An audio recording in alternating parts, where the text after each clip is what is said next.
It's the Not Even Podcast, the world's finest 20-minute variety hour. Now broadcasting in color. Meet your beloved hosts, New England's premier clown witch, Kristen. Wanted for crimes against good taste, it's Shane.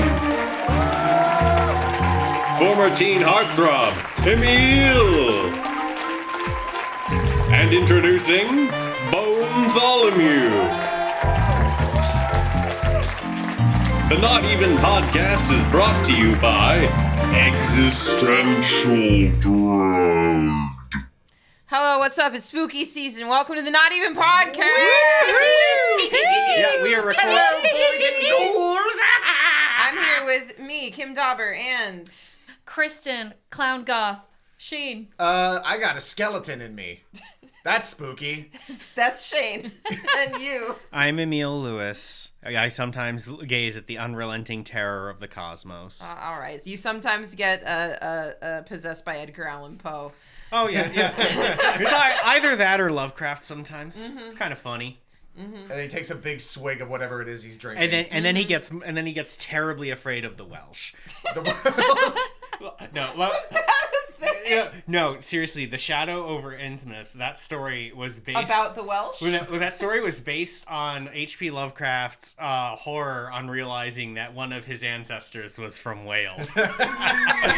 Well. This was a man... Look, I think he was an incredible author and storyteller, but we must acknowledge that the man was racist in ways we cannot replicate with modern technology. There is a certain level of racism funny. where it gets so granular and so specific against very specific groups of people where it's just like, how do you have the energy to even think about that? It's honestly impressive. That's just the average European.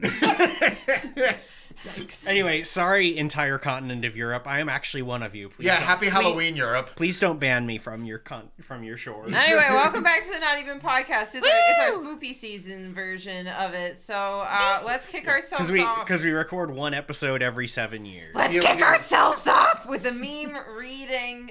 This one, I believe, will be a joint reading from Emile and Kristen. Yes. We gotta add Goth Clown Witch energy. Yes. Yeah. I picked the meme because no, absolutely not. I picked the meme because no one else is allowed to touch my computer. But then Kristen does the reading.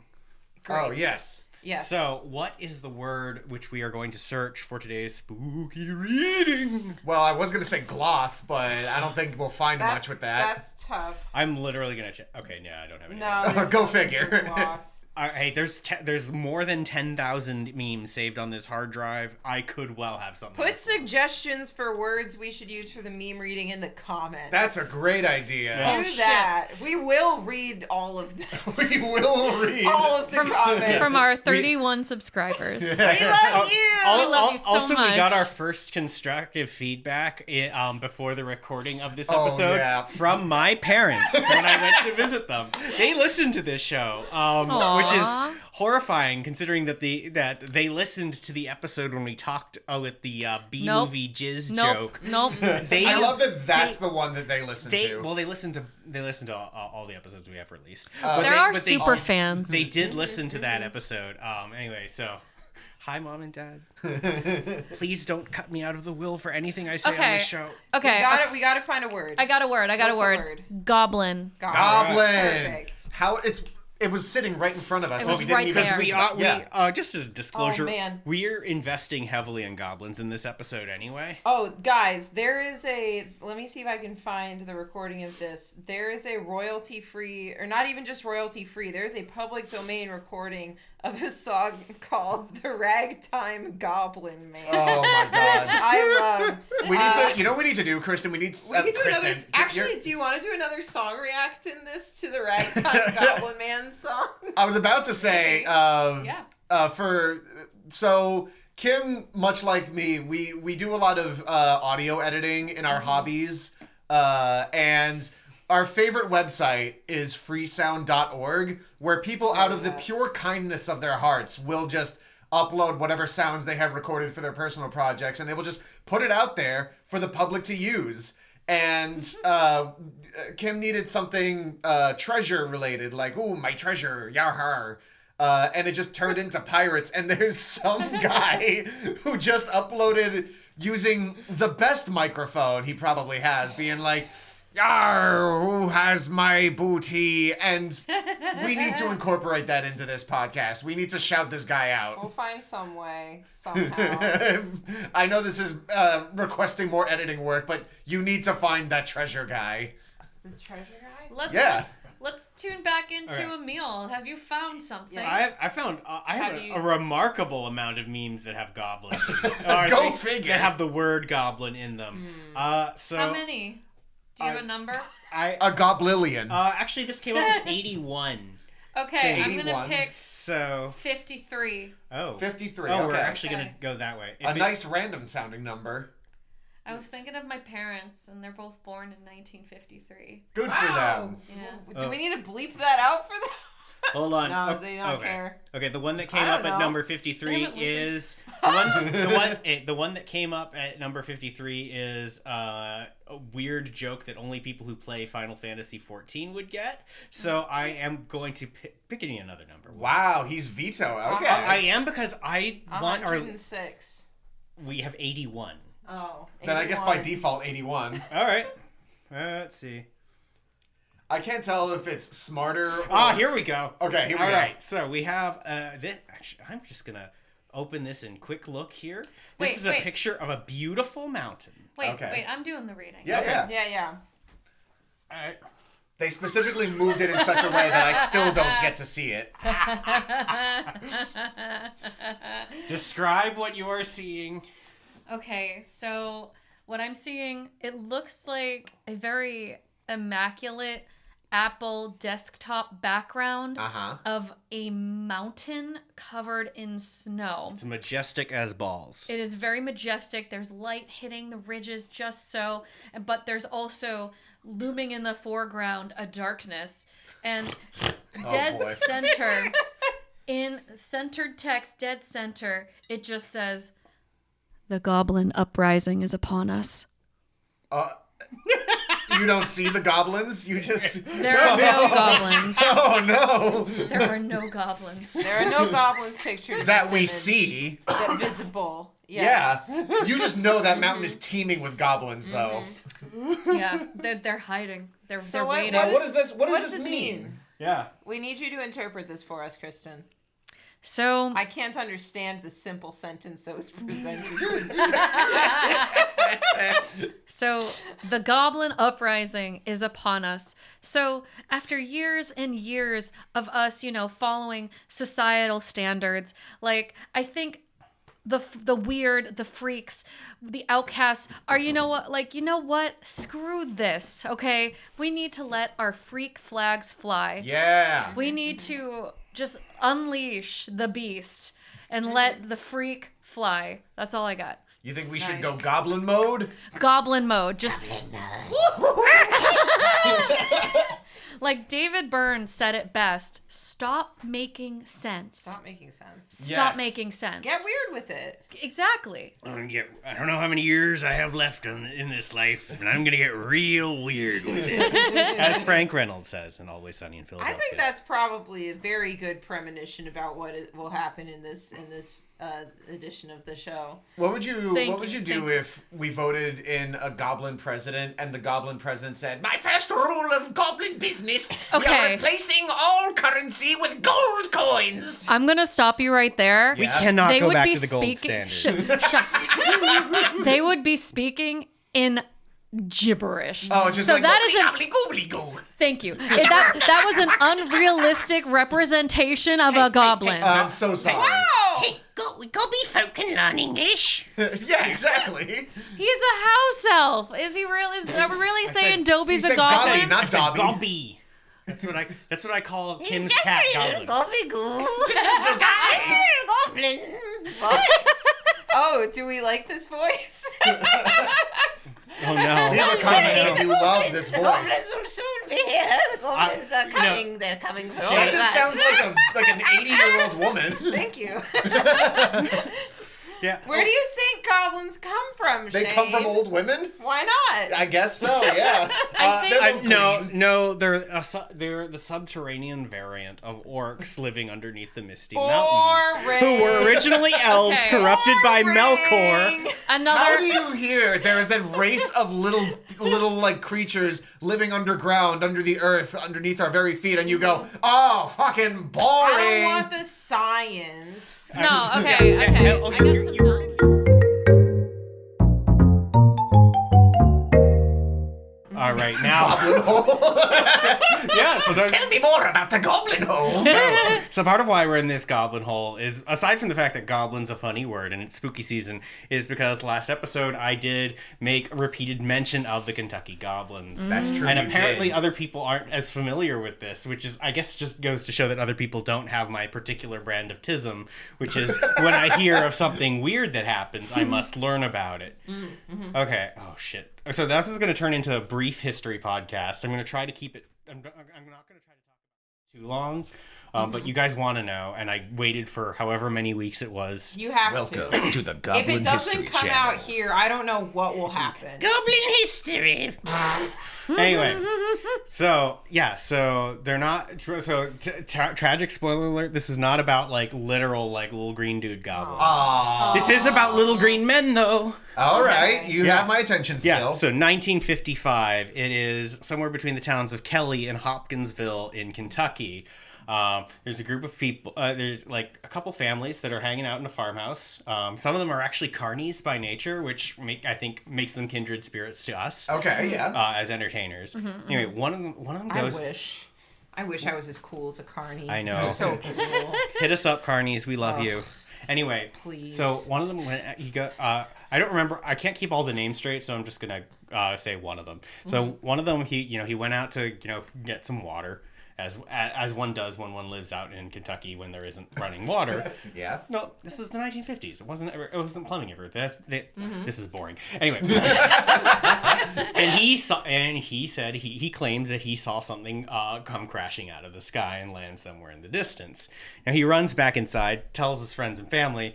They all laugh their asses off, thinking this is a joke. But then they start noticing, that this guy is really kind of freaked out by this. So some people are like, are you taking this joke a little too far? And then later that evening, the sun sets, and they see some little fellas outside. Little, weird little, like silver green dudes with little hats and ears on. Hats and ears? Outside in the yard. They get spooked. They shoot. Yeah. And then these little guys start trying to break into the house. They try to break into the children's room.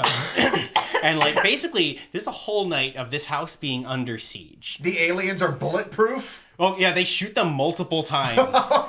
And like the dude just got like, yeah.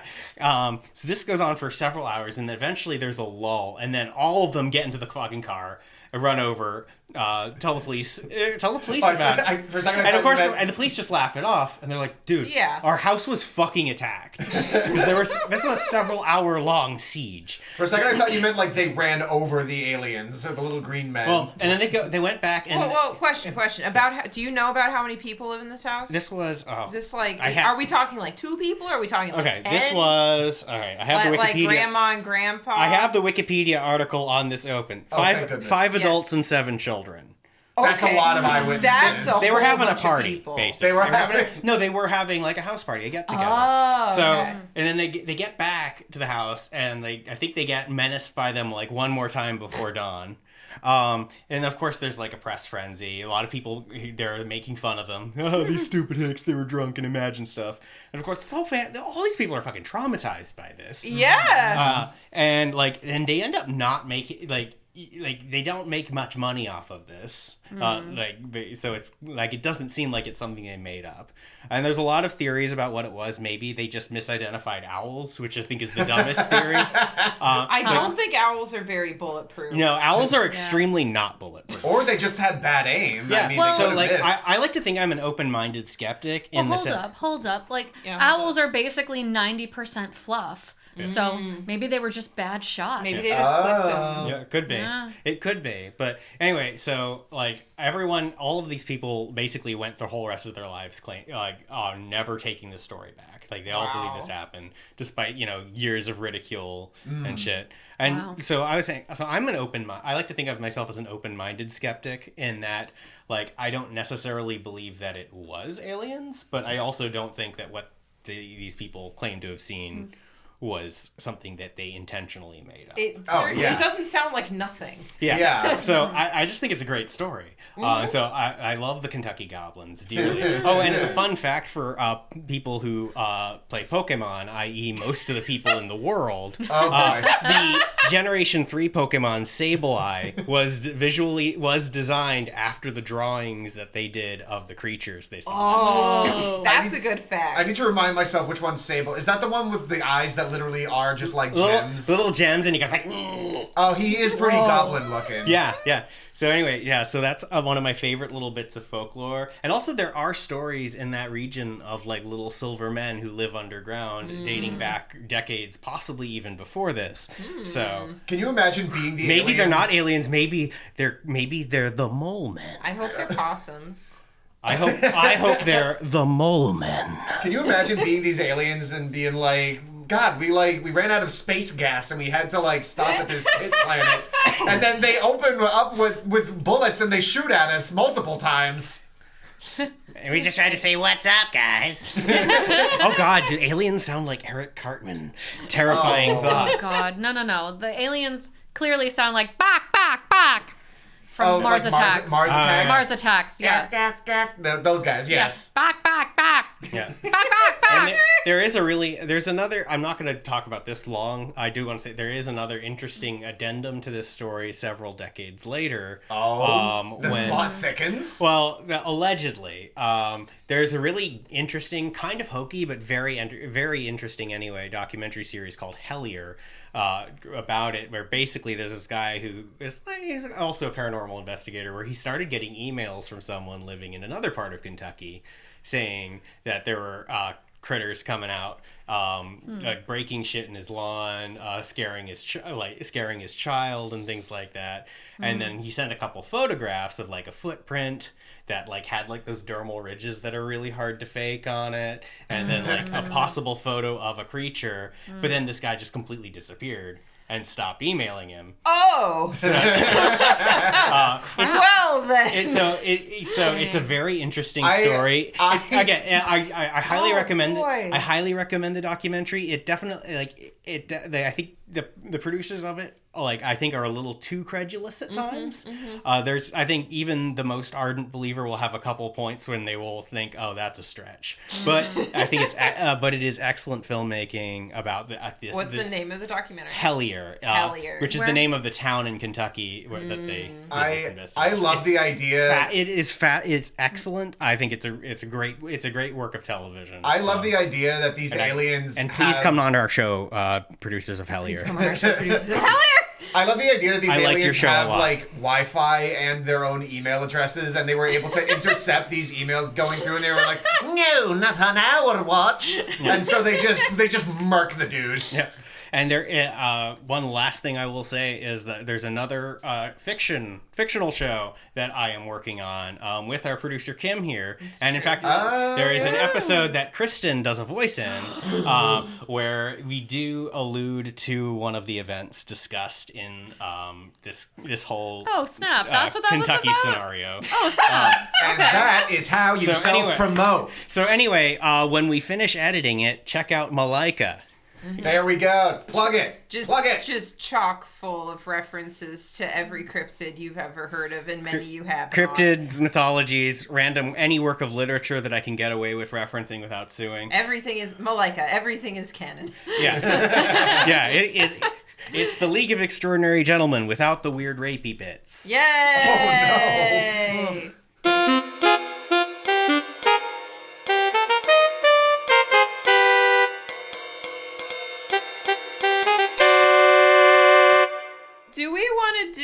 Yes. Do we want to do... I want to do everything, Kim. So do we want to do another song reaction? Wait, we have another song? We did. Yes, we did talk about it, didn't we? Do you want to react to Ragtime Goblin Man? Yes, that sounds appropriate. I don't remember discussing this, and I'm thrilled. Okay, great. Then I will play the song for our listeners, and then while I play it for us, and we can all experience it together. Yeah, sorry, I forgot. I was too busy thinking about goblins.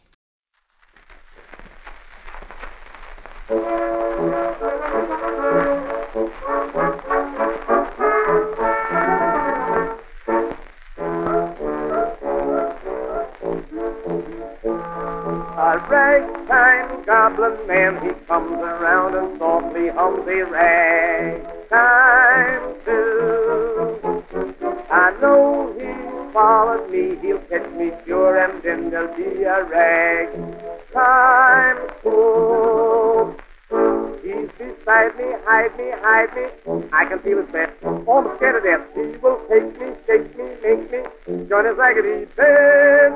Oh, oh, where will I go? That goblin man, that goblin man. Look out for the goblin man. That ragtime goblin man. Look out for the hook in his hand. That great big hook in his hand. There he is, there he is, there he is, there. See his eyes, see his eyes, see his eyes glare. Mr. Boogaboo, if he catches you, he'll eat you, then he'll eat you. Run, run, as fast as you can.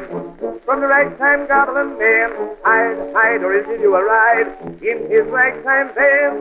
Look out, just hear him shout. Look out for the ragtime goblin man.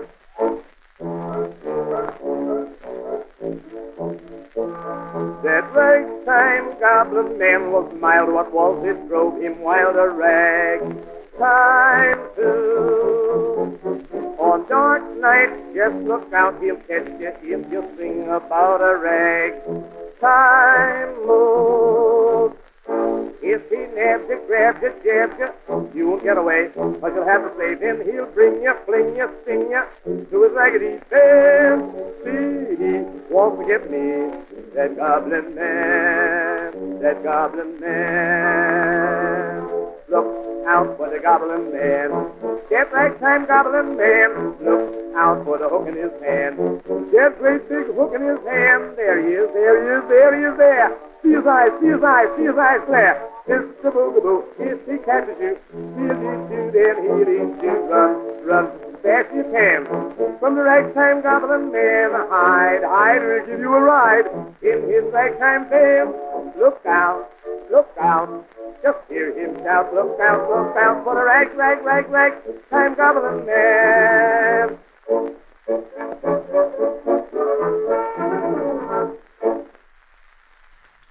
Okay. Yeah. So first of all, I did not give permission to have my life story used in this song. Okay. From 1912, I believe that recording Holy is. shit. It's on it's definitely public domain. It's I was from about a to wax say, cylinder. let's make a guess I'll game. see very you. I'll cool see you that in it court. survived I'll this see you in long. court, buddy. Honestly, me. it sounds like a song that was proposed for sinners that was rejected.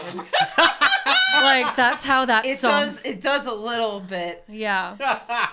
No, it's always... I found it because I was looking for music for Emile's in my Halloween play we were in last year, where Emile was the Invisible Man and H.G. Wells is Invisible Man. It was the best. It was like one of the best things I've ever done. It was pretty great, but it's always fun with these songs because you always have to take your best guess about how racist they are secretly.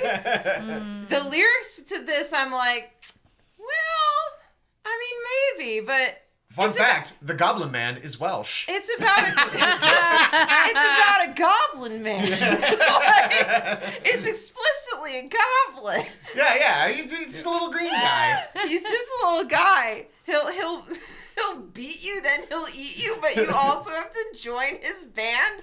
I love this song so much. This is how I realized that vans, as a concept, are way older than I thought they were, because I just picture, a big green van with a little, goblin who can barely even get his eyes up over the dashboard being like, yee, I'm going to kidnap people. I thought that was what we were doing on Sunday, Shane. Oh, well, you can't say it now. Mm-hmm.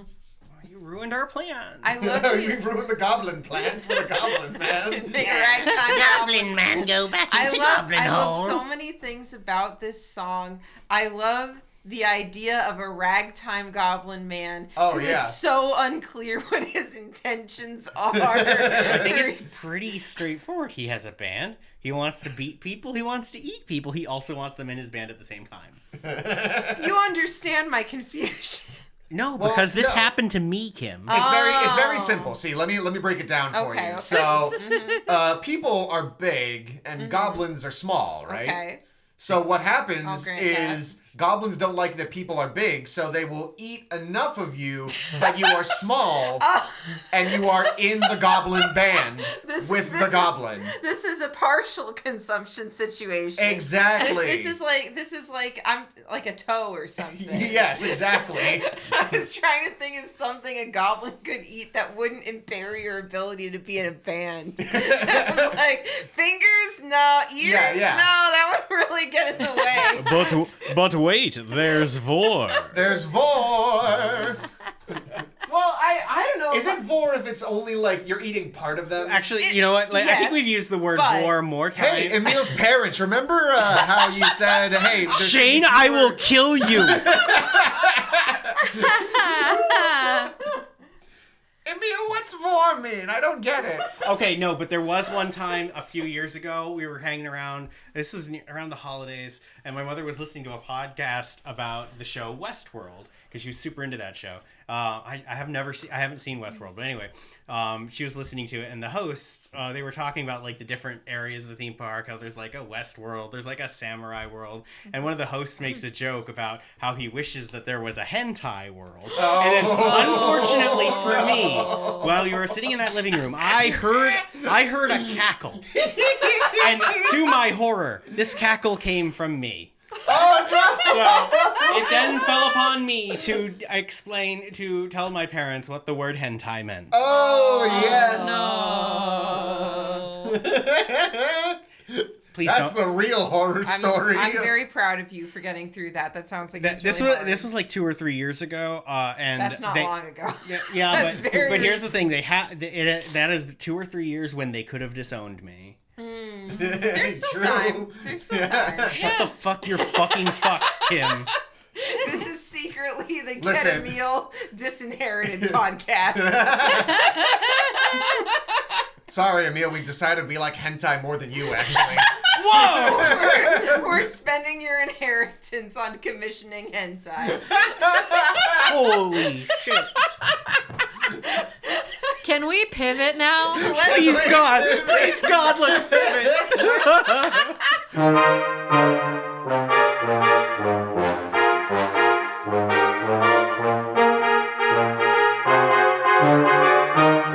All right, we've pivoted. Here we are. I think this brings us to probably our last bit, I would think, which I think is Debate Club. Oh, a yes. long-standing classic standby of our show. Oh, yes. Including the 200 episodes that have long been lost to history. Oh, yeah. All right, so, welcome. This month's Debate Club is in honor of the spooky season. Kristen, Emile, the two of you shall be generals leading armies into battle. Now, you need to make the case for why your army is superior and thus will win the very soul of Halloween itself. I've got 2 armies. Yes, indeed. All right, Emile has taken one of 2 shirts off.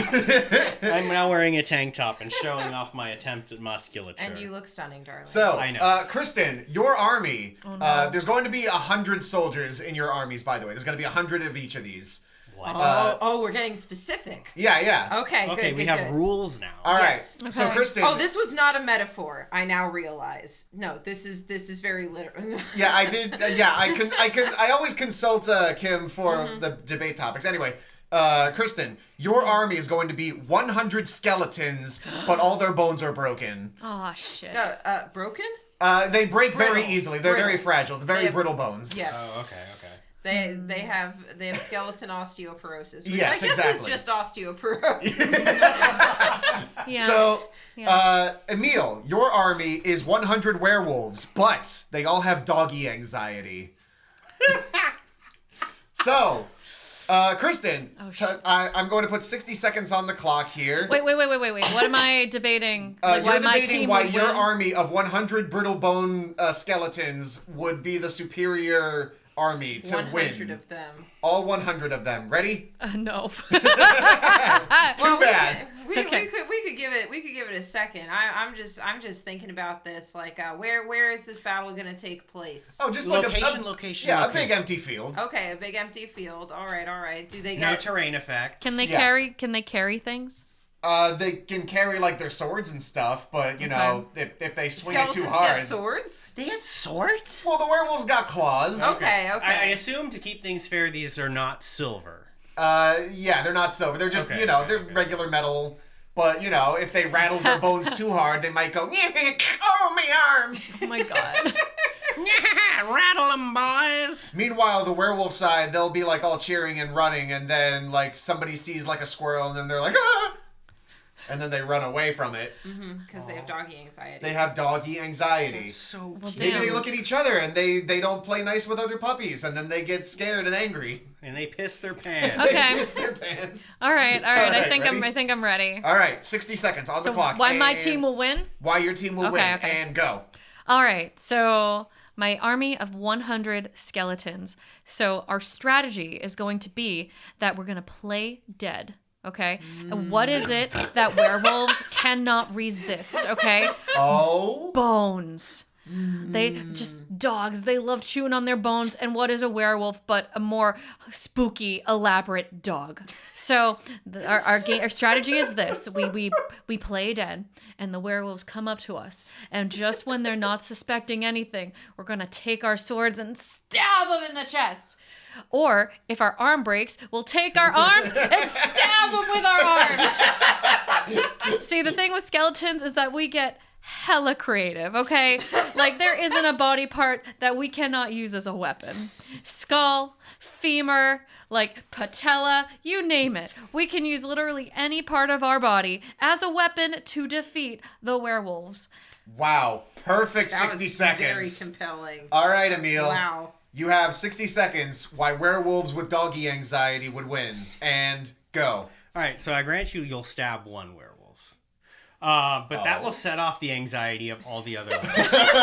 They will start running, possibly inadvertently rampaging. They will trip and fall, crushing whole skeletons and causing all of them to just brittle across each other. So, like, there's going to be a mass panic. At the end of that mass panic, yeah, they're going to lose a couple werewolves. I'm not gonna lie. This is World War I kind of shit. We're gonna lose some dudes. But at the end of it, there might be a couple bones left unshattered. But there are not going to be any skeletons left. Ooh. We're gonna as far as there's gonna be like a lot of werewolves probably. I think most of the damage to the werewolves is actually gonna be from them tripping over each other as they are scampering and breaking bones everywhere. Mm-hmm. Your strategy has defeated you. Whoa! Wow! Yeah. Zing that in at the very last second. Yeah. Get Sun sued, bitch. Wow, the nerve. Oh my god. Okay, Kristen, do you have any counter arguments to make? Fuck. Like, who's to say that the werewolves won't be afraid of skeletons? They will be. That's the beautiful part. Who's to say that they're not run. gonna run in the opposite direction? Oh, then they live. Then everyone lives. There's no war. And they all start a little town. they start a a little like a blacksmith shop, and there's a cafe, and it imagine becomes... imagine the brittle skeleton blacksmith who's like getting ready to like hammer some steel. He hits the hammer down onto the anvil. It shakes his bones. And he just fucking breaks. Actually, through sheer attrition, this werewolf. Sorry, there's a secret third army. Sorry, this werewolf skeleton town. Just through sheer attrition, eventually all the skeletons will break over time, leaving the werewolf part of town as the only survivors. So even if they run, they still win. Like, I just like picturing Tactics, that. Shush. And this like skeleton werewolf town, I just like picturing that there is a nursing home filled with skeletons and werewolves dressed as nurses just taking care of these enfeebled, falling apart skeletons. Oh my god, it's just like Florida. It is just like Florida. And how does that not get canceled? The nerve. It's okay to make fun of Florida. It is true. Florida does it all the time. Okay. I don't know. Like, this is another one that's so hard because how is it hard? I'm not sure it is that hard. There is a conclusive victory on this field. The concern that I would have for the werewolf army is that Emile is in charge, and Emile loves dogs. So I know Emile claims that this strategy would work, but I'm not sure Emile could actually stand to even start any strategy that could possibly result in any dog getting hurt at any time. That's why you just remember here's the thing is, I'm an admin. I delegate. That's fucking dark, dude. And it's perfect spooky. Hey, it's war. It's war. I don't know about you, Kim. I am leaning a little bit more towards Emile for this one. A little bit? There's no scenario when the skeletons come out on top. I don't know if they keep playing sneaky the whole time. That is true. Again, it only takes one to set off and the also when bones break, they break and they they splinter. So again, they break into more bones. They break into more. Exactly. Also, werewolves are really hard to kill, bro. Werewolves are really hard to kill. It takes more than a couple bits of broken bone to take down a werewolf. Well, God, this is the part of Debate Club that's so difficult. Is that I have to decide a definitive winner. Yeah, it takes silver, fire, a vampire, and Cher's music to kill a werewolf. Y'all, it's hard to compete with something that has muscles.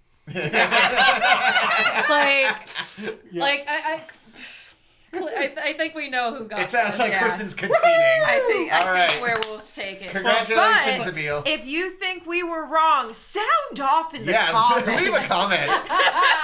Not kidding. If we get enough comments about this, I will leave the debates, the victors up to our audience. Oh my god, that would be so cool. Yeah. Oh god, are you telling us we should read YouTube comments now? Yeah, I think we should. That's what you do. And I think we should encourage people to leave comments. You know what? That's a good point. I'm terrified. I love it. As you should be. Also, on the subject of skeletons, I really like skeletons. Because I think they're the funniest monster. Probably they are, yes. But they're also definitely the least intimidating monster. No, it's they're just bones. Zombies are kind of scary, but that's because they're bones with meat on them. It's meat meat is scary. Okay, meat is scary. Skeletons are scary because they are showing you what you're made of. Yeah, so is meat and blood, dude. But they're scary because why are they moving? Normally it's the non-bone stuff that makes you move. Well, normally they're moving because of stop motion artistry from the I know there are some of these, but if I imagine a skeleton version but a different type of organ. What? A skeleton is like a human, but you took away everything but the bones. What if it was like a human, but you took away everything but the muscles? Oh, that's freaking. That's extremely also disturbing. Oh, if you want someone with no muscles, I'm right here. Well, Kim, I believe Kim, I believe that is called a pile of viscera. Yeah. Which is just, oh god, that's a shuggoth, guys. Back to H.P. Lovecraft, that's a shuggoth. It is spoopy season. It's in the air. Is it literally just like a pile of meat on the floor? It's just like an amorphous like amoeba of weird appendages and shit. Well, I guess that's also like why it has to be a skeleton, right? Because if you did any other kind of thing, then it would all flop. Yeah. Yeah. Which is kind of disgusting, but also very funny. Maybe you could have a cartilage monster. Question. That's called a shark. Question. Yes. What is the meaning behind a pound of flesh? Bible. Something relating to the Bible. That's all I know. Because like, I need to understand. Is it actually? I thought it was from biblical? the Bible. I thought it was just from Merchant of Venice. Oh, maybe it is. Maybe I thought it was literally just the Merchant of Venice. You know what? It might be from Shakespeare and not Bible. I mean, I know where it happens in Merchant of Venice. We're going to go on a Google race here. We're going to Google pound of flesh, and we're going to read the first thing we get. I mean, wait, why are you asking? Because she was thinking about the meat. Well, I was thinking about... Oh, I think it is from Shakespeare. I know it's in Shakespeare. No, I was thinking about just like, what a human would look like without any bones. Mm-hmm. And I was also thinking about the song, Make Me Over. What's that song? Oh my god. Okay. I'm just thinking of the Celebrity Skin. Rock. Celebrity Skin. I'm glad I came here with your pound of flesh. Oh. Yeah. I have no idea what this reference is. is. Guys, this punk song is so good. Celebrity Skin. Probably really good. Who did it? I don't know. Celebrity Skin. If it's not the Ramones or Scottish singer-songwriter Katie Tunstall, I don't know. Courtney Love, her band. I don't know what her band was. Courtney. I have the answer right here. If you want to give us a goddamn answer, Sean. Hole. Just Hole. Yet another callback to this very episode. All right. Also, I do want to apologize. I was wrong when I said Bible. Pound of flesh, I believe, just comes from Merchant of Venice. Yeah. Kim was right. I could have sworn it was biblical, but I don't know. It could. I thought it was too. What does it mean? Pound of flesh? That's in reference to like the part of the Merchant of Venice where like the evil Jewish lender Shylock lends. Yeah, this was written in the 1500s. Some money, and the protagonist can't pay back the evil Jewish money lender, and so the money lender demands a pound of flesh instead. Yeah, this play is super anti-Semitic, guys. But ironically, Shylock is the only remotely sympathetic character in the show. But that's he's got a pretty sick monologue. Yeah, he's the only character in that show who isn't a piece of shit, even though he is blatantly portrayed Al as a Pacino villain. played him as part of the Jewish-Italian agreement of yelling cultures, so can play each other in movies. Jesus, that's a good joke. I didn't make that up. That's a thing. I know. I know of this joke too, but Al Pacino played him and did a really good job. Yeah. No. Luckily for the protagonist of the play, when it's actually time for Shylock to get the pound of flesh, it turns out that actually taking it would involve spilling a Gentile's blood, and so Shylock would be breaking the law, and so he can't take it. So everything works out. And also, one of the Gentiles, I think, marries Shylock's daughter. Yeah, I'm pretty sure it's quite a show. Fuck, it's a weird Venice, baby. Yeah, it is a weird, very uncomfortable show. Extremely a product of its time, and yet it was way, despite everything about it, it's way less anti-Semitic than most other portrayals of Jews from that period. See also Marlowe's The Jew of Malta, which is way worse. Well, I think that wraps it up. No. We can't end this on a. We cannot end the show. Do we want to end it instead on one of those freesound.org sounds? Oh my God! Yeah, yes. Please God, we cannot end this show talking about horrific 16th century anti-Semitic screeds. Oh God. Here, Well, you have to fill space while I find this. So, how about them goblins? No. What about them vampires? That was a shockingly, I don't know, thing that means that you did a good job looking ahead. Foresight? Meme reading. Yes, thank you. Yeah. Yes, shockingly good foresight from the meme reading. Oh. This was, in fact, full of goblins. This was full. I threatened it last time, but yeah.